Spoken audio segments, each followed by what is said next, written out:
Okay, magandang araw po sa inyo. Ngayon, ito po ulit tayo.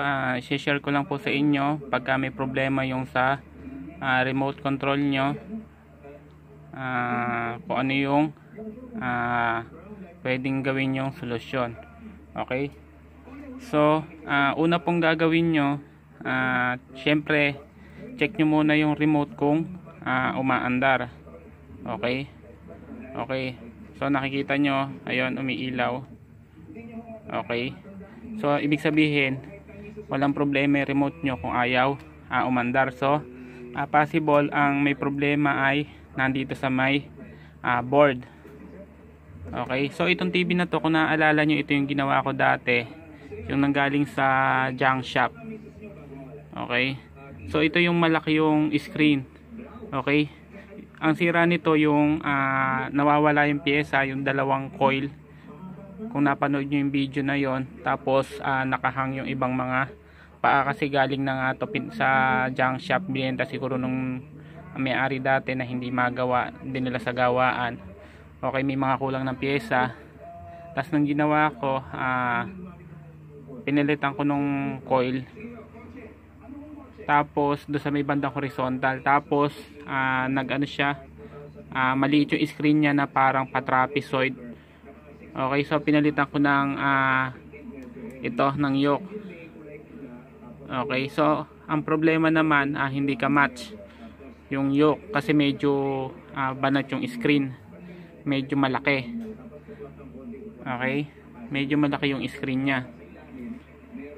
Tapos ang iba pang problema nito, yung pindutan. Okay, yung pindutan niya, sa pindutan po pwede lagyan nyo nito nung WD-40. Okay, pwede rin tong pag repair sa contact ng pindutan. Pisikan nyo lang nito yung sa pindutan.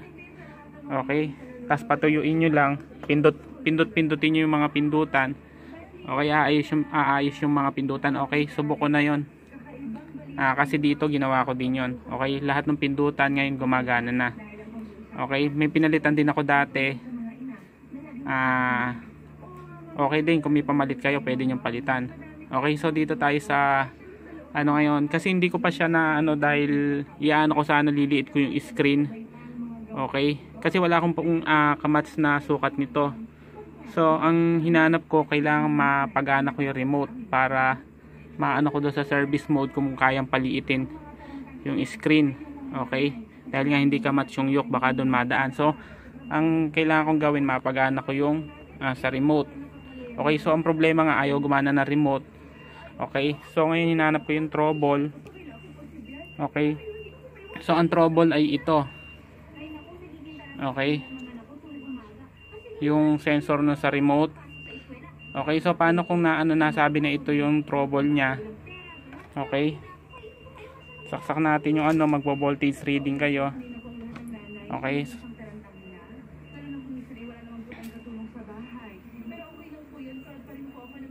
okay, so ayan, naka-on na. Okay, so ayan, kung nakikita nyo yung sa salamin. Okay, okay, saglit lang.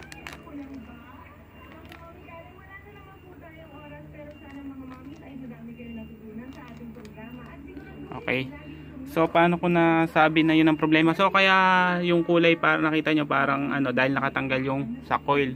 Okay, yung sa may ground nya, sa may posistor. Okay, so alam naman natin pag may patches na sa posistor ang problema. So paano ko nalaman na yung sensor ang may diferensya? Okay, so yung isang wire nyo, kabit nyo ulit doon sa may ground. Okay, ayun. Tapos test nyo yung positive. Okay, so yung isa dito, tatlong paa yan, yung isa ground. Okay, so yung unang paa na to, ayun, ground. Tapos ito yung sa may supply yung gitna. Okay, yung BCC nya. Okay, so ayun, nakita nyo 5 volts. Okay, yung isa naman dapat 5 volts din. Okay, so doon pa lang nakita ko na yung problema ay ito, kasi nung nakalagay ito, ganun din ang reading niya. Okay, so paano ko nasabi na ito yung problema? Kasi nga ayaw gumana ng remote. So basta may supply doon, okay, ayaw gumana ng remote, palitan nyo tong sensor na to. Okay, so ang nangyari, pagkapalit ko, nag-search ako sa internet nung ano, kasi wala na ako ng kopya ng mga code nito. Nag-search ako sa internet, tapos sinubukan ko lahat ng code nung LG, kasi LG to. So sa 260 gumana siya. Okay, so dito sa dating nung nakalagay ito, ayaw gumana kahit lahat ng code ng ano sinubukan ko na. Ayaw pa rin gumana. Okay, so kung nakikita nyo, hindi magkaparehas. Okay, so pakita muna natin yung okay, ito yung remote gumagana na. Okay, tingnan nyo, lilipat ko. Okay,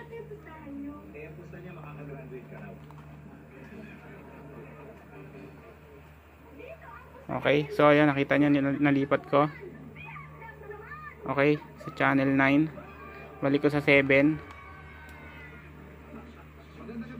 Okay, so yun, kung nakita nyo, so okay, gumagana na yung remote nung pinalitan ko nun. Okay, so patayin ko muna na para mapakita ko sa inyo yung iba yung nilagay ko kasi. Okay, so bakit ganun ang pwesto, bakit ko sa likod nilagay?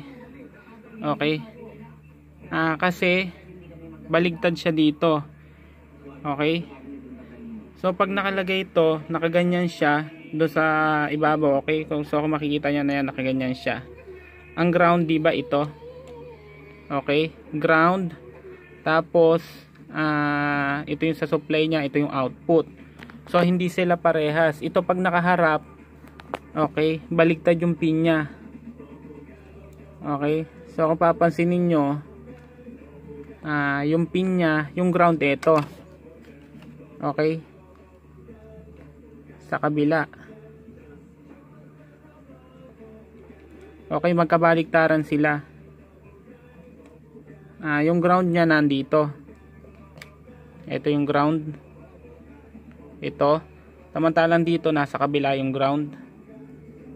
Tapos yung sa supply nya na 5 volt, okay lang, yung nasa gitna. So yung output nya, ito 5 volts din. Okay, nasa baliktad, kaya dito ko na nilagay sa kabila. Okay, so dito ko siya kinuha sa TCL na board.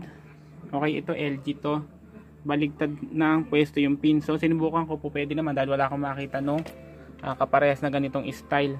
Okay, wala akong available. Okay, so nilagay ko na lang yung sa TCL. Basta ang gagawin nyo, check nyo lang yung pin configuration na papalit nyong sensor nito. Okay, tingnan nyo kung match. Kung hindi parehas ng pin, okay, kung hindi sila parehas ng pin na ayos, gawin nyo, ilipat nyo lang yung kung saan yung connection na para mapunta, tulad nung sa ground. Kung saan yung ground nung ipapalit nyo, doon yung ilagay. Kung saan yung input, doon yung ilagay. Okay, basta kailangan, hindi po pwedeng isalpak nyo lang na basta-basta kung mali. Kasi pag sinalpak mo yung paharap dito, di ba, dito kung inilagay sa kabila, pag tinayo ko dito, baliktad ang magiging ano nya.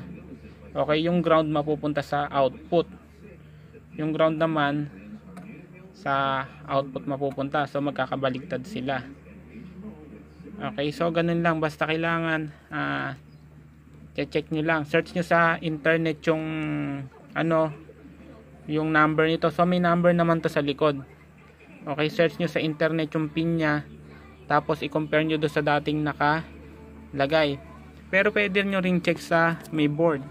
Okay, so tingnan nyo kung alin yung connected sa ground. Okay, okay, tulad nito, ang connected sa ground yung nasa dulo. Okay, dito nga sa dulo. So nung tinester ko yung ano nya, ito, okay, tester nyo lang to. Okay, tapos tsaka yung ground, makikita nyo connected sila. So kaya nalaman ko na ito yung ground. Okay, so doon din, dito naman sa board na to, tinest ko to, yung part na to, ito yung ground, kaya alam ko na baligtad sila.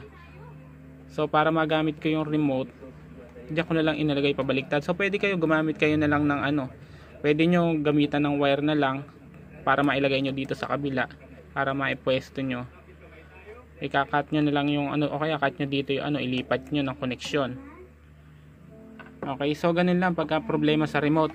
Okay, so mayroon pang iba na ang trouble naman pagka hindi rito, pwedeng sa may na-encounter na rin akong ganun. Ang naging problema naman niya sa memory IC, okay, yung 8 paa.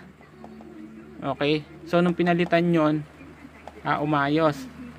Okay, so pero basta pag okay yung voltage dito, 5 volts doon sa input niya, tapos 5 volts din doon sa output. Okay, pag meron supply yon, ibig sabihin okay, ito naman ang sira, palitan nyo na. Okay, so ganun lang. Maraming salamat kung nakatulong to sa inyo. Please paki-like po yung video at paki-share na rin po, at huwag po kalilimutang mag-subscribe. Okay, maraming salamat.